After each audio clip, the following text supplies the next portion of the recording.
நண்பர்களுக்கு வணக்கம். இன்றைக்கி நம்ம கிராமத்து சுவையில் எப்படி மட்டன் குழம்பு வந்து வைக்கிறதுன்னு பார்க்கலாம். Mutton gravy.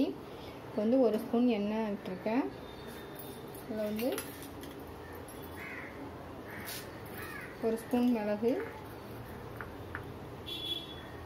1 ஸ்பூன் ஜீரகம், 1 ஸ்பூன் சோம்பு, ஒரு சின்ன பீஸ் பட்டை,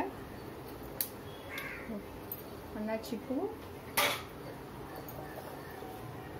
கொஞ்சம் போல சின்ன வெங்காயம்,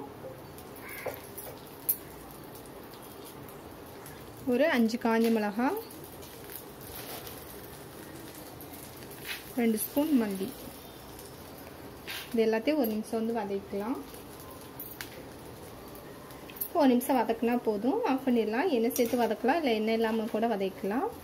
வந்துட்டு ஆஃப் பண்ணிடலாம். ஆறுனது மிக்சியில் போட்டு அரைச்சி எடுத்துக்கலாம். கொஞ்சம் போல் தண்ணி விட்டு இந்த மாதிரி வந்து அரைச்சி எடுத்துக்கோங்க. அதே கடாயில் ஒரு பெரிய ஸ்பூன் விட்ட 2 ஸ்பூன் வந்து எண்ணெய் விட்டுக்கிறேன். மட்டன் குழம்புக்கு எண்ணெய் அதிகமாக விட்டால் தான் நல்லாயிருக்கும். ஒரு பட்டை, கொஞ்சம் போல் ஏலக்காய் நச்சு சேர்த்துக்கிறேன்.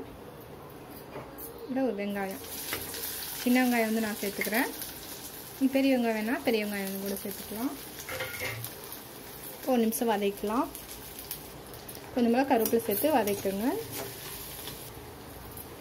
வதக்கி வச்சு இது கூட 2 தக்காளி வந்து கட் பண்ணி வச்சுருக்கேன், அதை சேர்த்துக்கலாம். இது கூடயே 1 ஸ்பூன் வந்து இஞ்சி பூண்டு பேஸ்ட் வந்து சேர்த்துக்கிறேன். நான் வந்து பெரிய ஸ்பூனில் சேர்த்துக்கிறேன். நீங்கள் சின்ன ஸ்பூனாக இருந்தால் 2 ஸ்பூன் சேர்த்துக்கலாம். இப்போ இதை சேர்த்து நல்லா வந்து ஒரு 2 நிமிஷம் வந்து வதக்குங்க. இப்போ நல்லா வதங்கிடுச்சு. இப்போ நம்ம அரைச்சி வச்சுருக்கிற பேஸ்ட் வந்து இது கூட வந்து சேர்த்துக்கலாம்.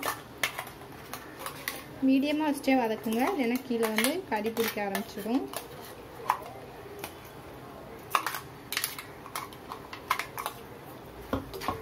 இது எல்லாத்தையும் சேர்த்து இன்னும் 1 நிமிஷம் வந்து வதக்கலாம். பாருங்கள், மசாலாவோட கொஞ்சம் போல தண்ணி சேர்த்து நான் வந்து சேர்த்துக்கிட்டேன். இப்போ வந்துட்டு ஒரு 4 விசில் வச்சு குக்கரில் வந்து மட்டன் வந்து எடுத்து வச்சுருக்கேன். தண்ணி கூட வந்து சேர்த்துக்கலாம். தண்ணி பார்த்திங்கன்னா 200 தண்ணி வச்சு வந்து வைங்க, அதிகமாக தண்ணி வைக்க வேண்டாம்.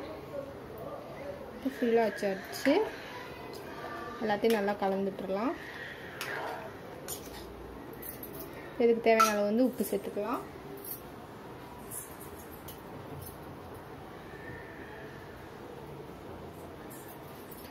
பாருங்கள், தேவையான உப்பு சேர்த்துக்கோங்க. எல்லாத்தையும் கலந்து விட்டுட்டு மூடி வச்சிடலாம்.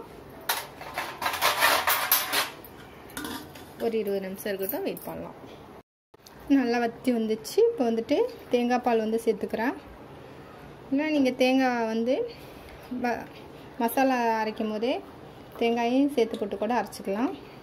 இப்போ வந்துட்டு இன்னொரு 10 நிமிஷம் இருக்கட்டும். அப்பப்போ வந்து கலந்து விட்டுக்கிட்டே இருக்கட்டும், ஏன்னா நம்ம அரைச்சி சேர்த்தனால கீழே வந்து அடி பிடிக்க ஆரம்பிச்சிடும். இப்போ இருக்கட்டும். ஒன்று மீடியமாக வச்சுக்கோங்க. பாருங்கள், இந்த மாதிரி எண்ணெயெல்லாம் வந்து ஒன்று கூடி வரணும். அவ்வளோதான். இப்போ வந்துட்டு ஆஃப் பண்ணிடலாம். என்னோட இந்த பதிவு பிடிச்சிருந்தா லைக் பண்ணுங்கள். இவ்வளோ நேரம் என்னோடய பதிவை பார்த்தவங்களுக்கு ரொம்ப ரொம்ப நன்றி.